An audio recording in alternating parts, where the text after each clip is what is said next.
Okay, the first method I did was SD card method. Like everyone online said that it was the easiest method to flash Jetson, but it didn't work for me. I mean, like I got many errors, and this is what happened.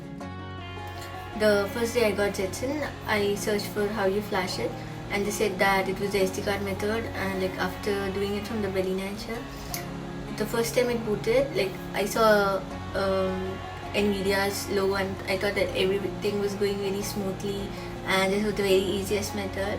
But then came the terminal black screen. I didn't know what happened.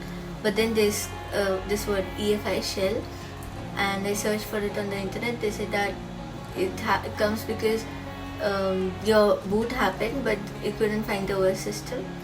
Then I tried flashing it again because I searched somewhere. They said that do it again with the another jetpack image. Maybe the version of the jetpack image was wrong, but nobody said that you have to clean the card before again flashing it. But so I got some other error. Then around this time, it was 5 in the evening. I again did it. Then I got 4 to 5 things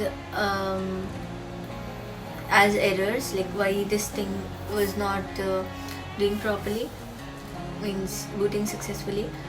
The first thing was like they said the card speed was not right. That is why the booting happened with wrong packages or the broken packages.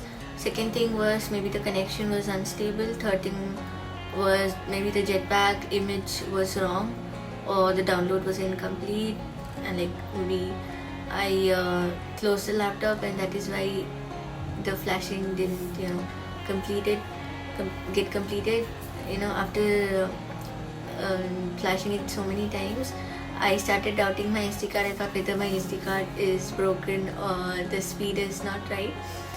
So then I saw another video in that the person was showing like the EFI shell, and they went into some inside the boot manager. He did some settings over there. I also did it, but for me it didn't work. Actually, it takes a lot of efforts to flash it every time. It's not that simple.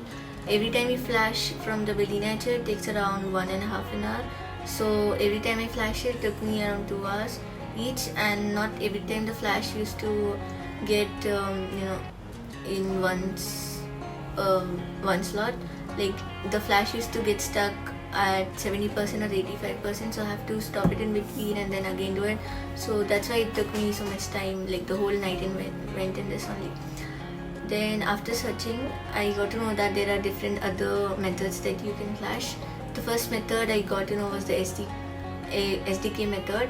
They said that the SDK method, that I won't be facing any problems with the jetpack image or the EFI shell, and no such shell would come ever again.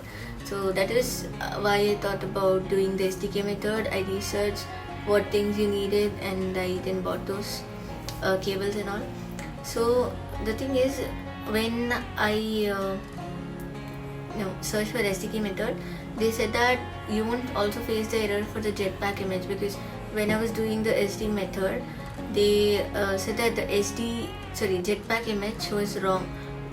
But it can't be, because I downloaded jetpack image like 10 or 11 times. I did it from the official NVIDIA site.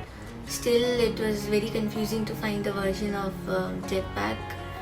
Like you have to match it from your model.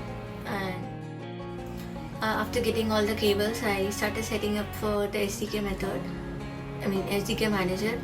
It said that you have to have the Ubuntu, the software, to flash it, but I didn't have any laptop and had this only Mac OS system on my current laptop. So I thought of removing it. I also searched that whether it would harm my Mac OS or not, but they said it didn't. But I had this doubt that it will harm it, but I still did it and it didn't happen. So I then thought, I remember that I had an old laptop that was of Mac only, but it was an old, so I deleted the previous OS system, because after searching it told me that you need to have a whole like a lot of storage so that your Jetpack images and rootfs. And after setting up the whole thing, it was actually very difficult for me because it was the first time I removed an operating system and downloaded another one. And after the whole system was completed, I saw the setup so that I don't face any other issues. I was very relieved that I found the SDK method, but it wasn't the end. I mean, this is the end of SDK method and the starting of SDK. I thought it would make things easier, but it didn't. What happened after this was even more worse, and that's coming in the next video.